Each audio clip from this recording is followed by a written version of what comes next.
Welcome to Mid-American Money. I'm Ernie Goss, Professor of Economics at Creighton University and also Director of the Economic Forecasting Group, also at Creighton University. Today I'm joined by Tony Hendrickson, Dean of the College of Business here at Creighton, and also want to add he is a doctor, Tony Hendrickson. He's got that PhD and proud to have it.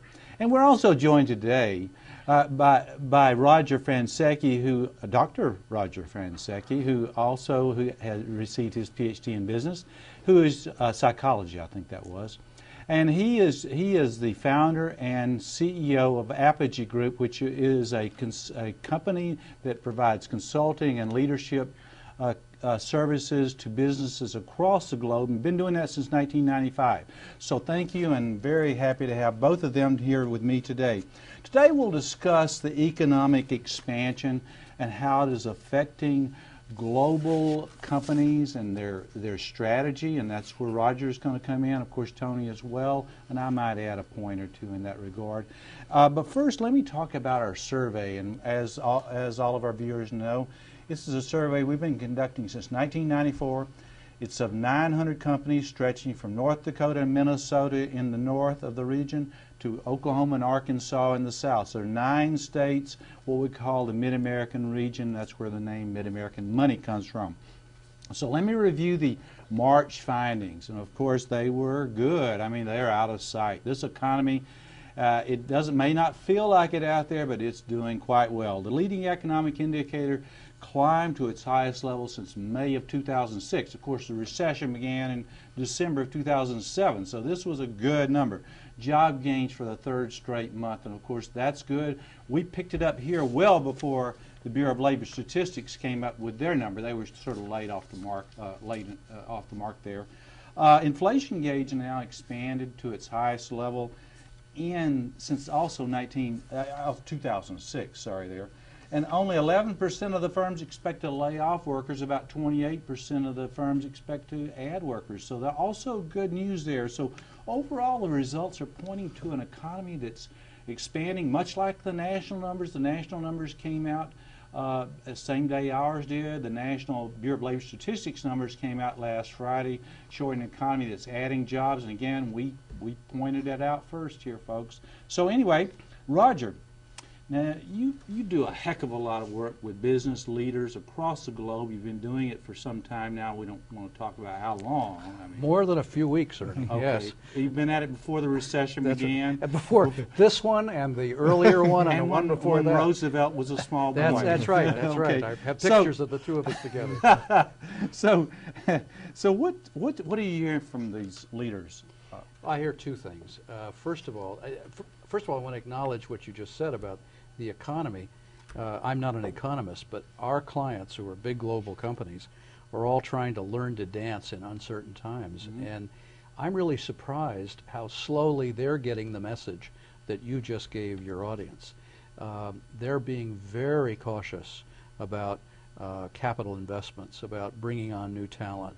They're being extraordinarily careful stepping into the next, whatever the next phase looks like.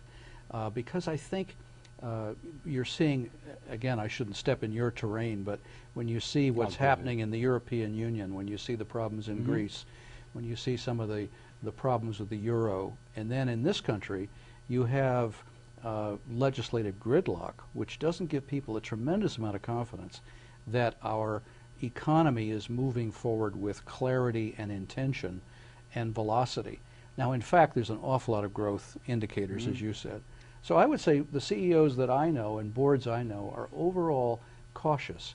They are slowly stepping back into the deeper water of investment, but they're really struggling, their shareholders are really struggling to make sure that these are valued and valuable investments. Okay, in that regard now, Tony, we've got students that are about to be graduating now, right. and to you as well, Roger.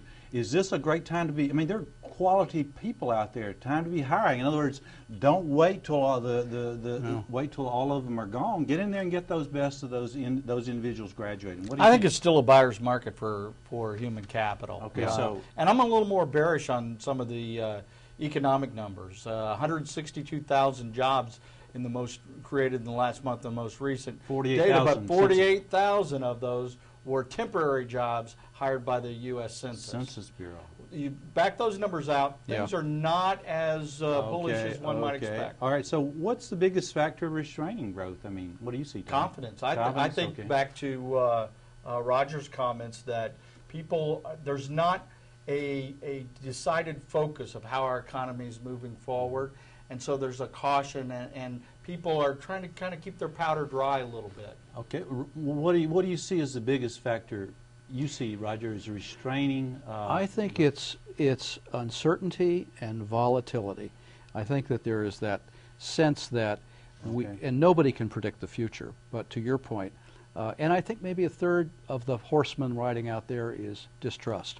Distrust in the data, distrust in our gurus, distrust in our futurists. And so there is I hate to use the word, but I think there's a cynicism about growth.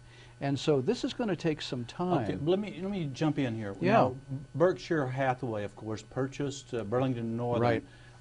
What do you see as that? How do you see that move? I mean, Incredibly smart. Okay, good. Yeah, and in fact, one of the smartest moves I think, and I'm happy to be a shareholder, Berkshire Hathaway has done.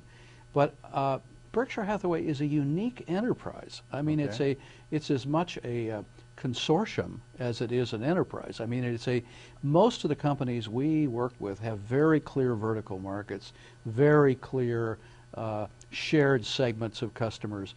Berkshire has done a brilliant job, what can you say, of looking very specifically with a very unique profile at markets and at customers.